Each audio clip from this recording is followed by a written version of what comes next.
Yo, we got another track here by my man Moe Nitty in the studio. What up, though, homie? What up? I'm still here. What we gonna do, dude?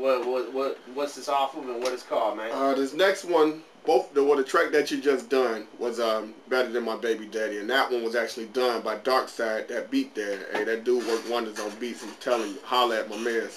But he did the beat on that. Both the tracks is off my CD titled Rated M, Chronicles of a Scorpio, and it's titled that because I am a Scorpio, and it's basically my stories as a Scorpio, and it's really explained that simple. But the song we going into is titled I Thought About, and it's a real track, man. You're gonna hear stuff now. I actually had done it a while back, and I used to own a studio, and I let one of my clients hear the song, asked him what he thought, and I said, I'm gonna put it on CD, take it home.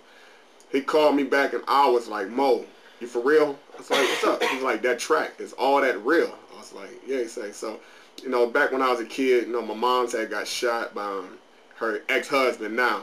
And she's alive, so I don't need nobody to call me condolences to your mom. She's alive, but he tried to kill her. It didn't work. But, you know, you grow up and you have a lot of hard times through your youth. And you get older and realize how good you got it. Like, we grew up poor, man. We was eating the block cheeses, eating farina, and taking bath in powdered milk and all that type of stuff. And I grew up off syrup sandwiches. I know what it's like. So when you come up poor like that, and now I get whatever I want. The hardest decision in my life is what am I going to eat? Because I got enough money to stop wherever I feel like to eat. So it's wild to see yourself come from the syrup sandwiches to, you know what?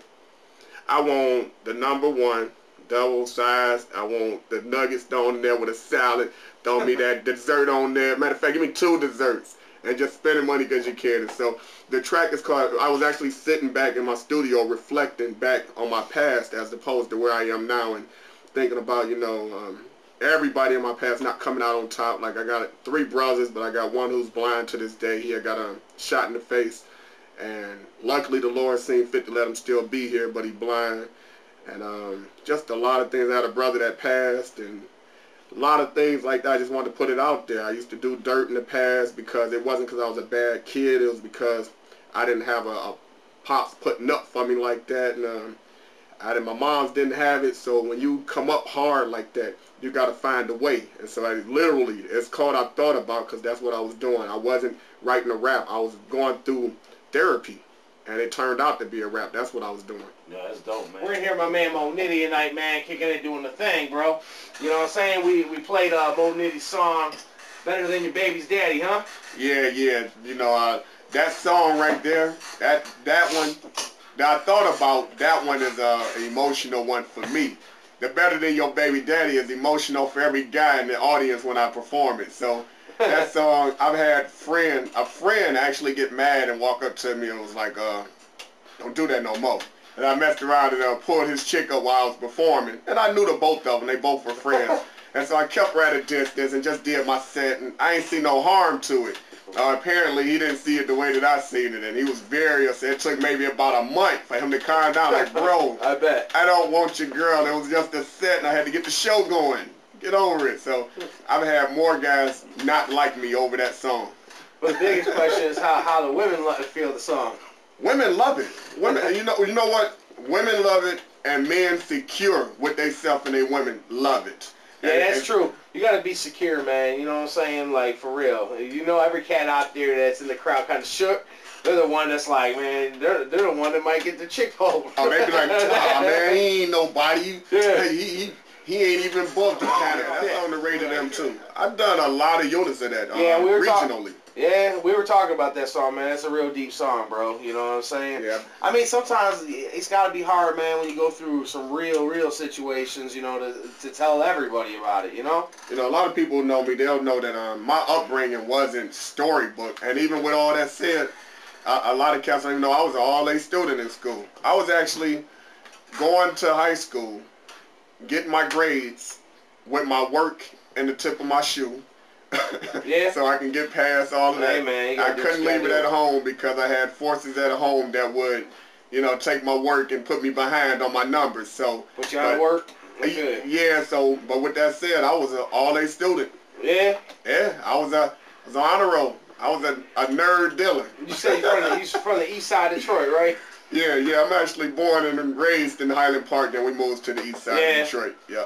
Hey, you know, man, it can be wild out there, bro. You already know, you know. Hey, when you say you're from Highland Park, cats like to call you on that. You know, I told somebody in another interview I was from Highland Park, and my phone was going. People sending me texts. Highland Park where? Like, homeboy, seriously, There's only serious? a couple blocks in Highland Park, dog. Like, so all the houses I grew up in are knocked down right now. Knocked down now. Well, you serious? I said I'm from Highland Park, bro. Take that in there. When I was a kid, and I would we moved to the east side of Detroit, and I would tell people I'm from Highland Park.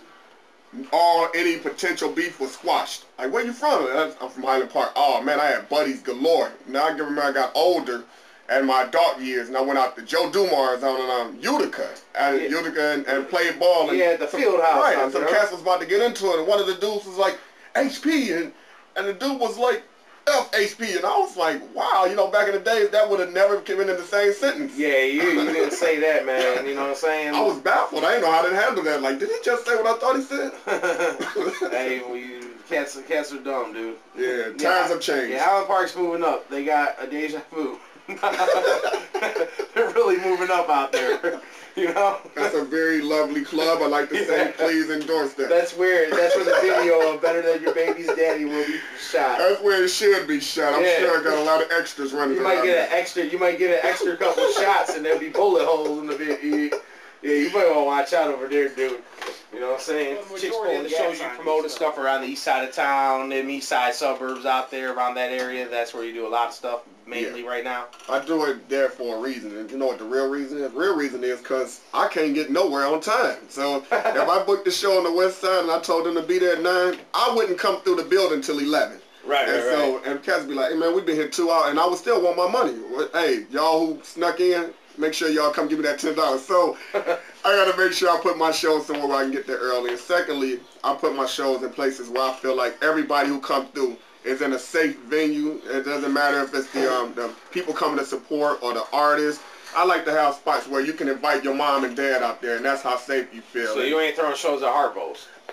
You know, not throwing those stones at the other spots, but no. Harpo's is my favorite venue. No, for real. Like I said, I want to be able to, if I invite my grandmother out, I don't want to be able to have to put 2 of my boys around her to make sure nothing happened to her. You already know, man. Enjoy herself. You got enough overhead. You don't need it anymore. Exactly. I want to give a quick shout out to the people listening to, you know, I'm getting texts on the phone. I want to say what's up eternally. Said she checking me out. Identical, I just met with them cats. Okay. I'm going to definitely call y'all back on the info y'all was talking about. What up, Applebee? Happy birthday, man. A lot of cats been out getting at me. AD was good. That's it, man. I had to get my ghetto network with people who actually got something to offer. I'm an artist, so anybody who got somewhere for me to perform at, now I need to network with that dude. If you got a spot out at Ann Arbor, I got a spot out here, we need to start doing some cross-references and start helping one another. And so, but that all comes from conversation. If I just sit up in my comfort zone, people come out to Moe Nitty spot and they can't talk to him because he's stuck on himself and he all arrogant and wondering why somebody trying to shake his hand. Now I can't get nothing done. Shows, you know. Right. So sometimes it's hard for people to separate the two because, I mean, they're used to seeing you do one thing or the other, you know?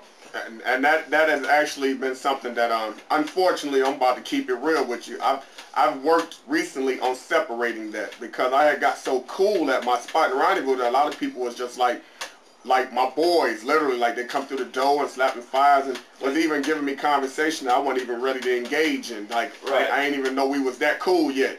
And so I had to get to the point where I really had to back down from doing so many spots and having so many regulars who just looked at me as one of their homies and put myself basically at a spot that they need to see me at, not just another rapper. Yeah. Because I'm not just another rapper. If I can put you in this paper, now I'm still trying to become a writer with the Urban Connection magazine.com and start doing things with them as well.